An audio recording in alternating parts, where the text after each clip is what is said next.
Bueno, seguimos en el kit de la cuestión, EQC Radio.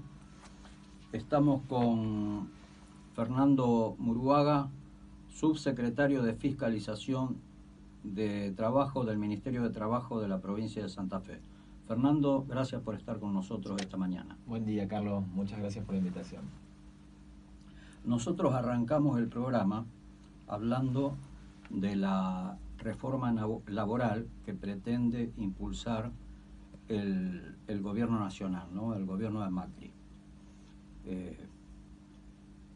Dimos una opinión. Nos parece que todo aquello que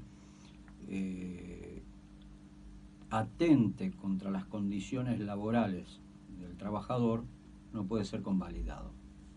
Esta es una opinión personal, una opinión nuestra. Y puntualizamos algunas cuestiones que tienen que ver, por ejemplo, con esta reforma laboral, y entre ellas la puesta en igualdad de condiciones, de derechos y obligaciones entre el patrón y el empleado. ¿Cuál es tu opinión respecto de esta reforma, Fernando? Mira, Carlos, nosotros la estuvimos estudiando, a la reforma estamos en proceso de estudio y, bueno, obviamente que claramente es una reforma que favorece al sector empleador, digamos, ¿no? En detrimento de justamente los derechos de los trabajadores. Eso está claro. De la totalidad de artículos que contiene la reforma, el 98% van en esa dirección. Así que marca a las claras un lineamiento y una dirección. Y después, bueno, hay aspectos a considerar artículo por artículo, pero ese es el lineamiento general, claramente. ¿Vulnera esto los derechos de los trabajadores? Y en una medida sí. A nosotros nos preocupa mucho, por ejemplo, el artículo 30 de la reforma, que tiene que ver con la solidaridad.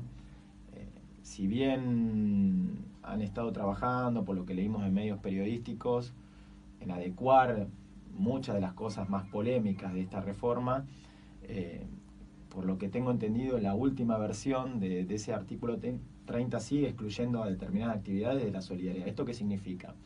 Que hay determinadas actividades que en la famosa terciarización, que es de alguna manera una herramienta que tienen las grandes empresas como para quitarse responsabilidad sobre determinadas actividades.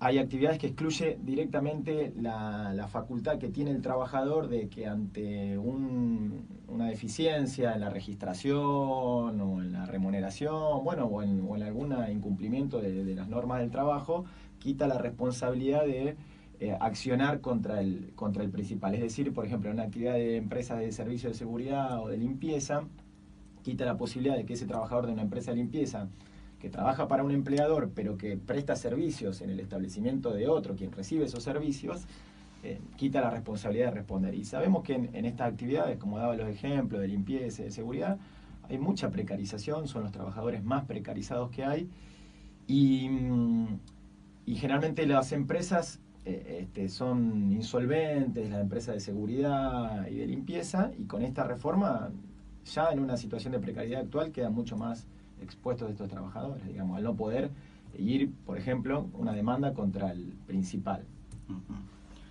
Fernando, el gobierno dice que la reforma apunta a mejorar la calidad de los trabajadores, pero sobre todo a incentivar el blanqueo. ¿Vos considerás que se puede incentivar el blanqueo a través de esta reforma? Mirá, tu pregunta es muy buena, porque hay un tema del que muy poco se habla en los medios de comunicación.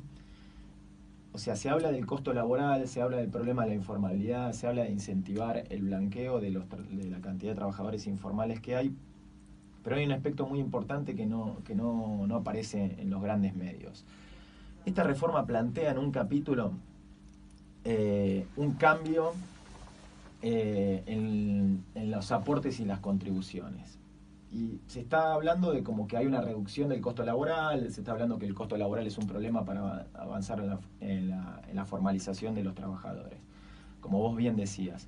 Bueno, esta reforma plantea que los microempleadores, que el 80% de la informabilidad está ahí, digamos, de los trabajadores no registrados, está en los pequeños, en los microempleadores, va a terminar pagando más de costo laboral que lo que hoy paga, porque se eliminan, o sea, se derogan una serie de beneficios que hay para los microempleadores que están establecidos en la ley 26940 y en un decreto del año 2001, el 814, y plantea una cuestión progresiva, pero que en definitiva la conclusión es esta: una pyme de Jujuy va a terminar pagando en el 2022, porque hay una cuestión progresiva en la ley, lo mismo que una gran empresa de capital, digamos, o lo mismo que General Motors.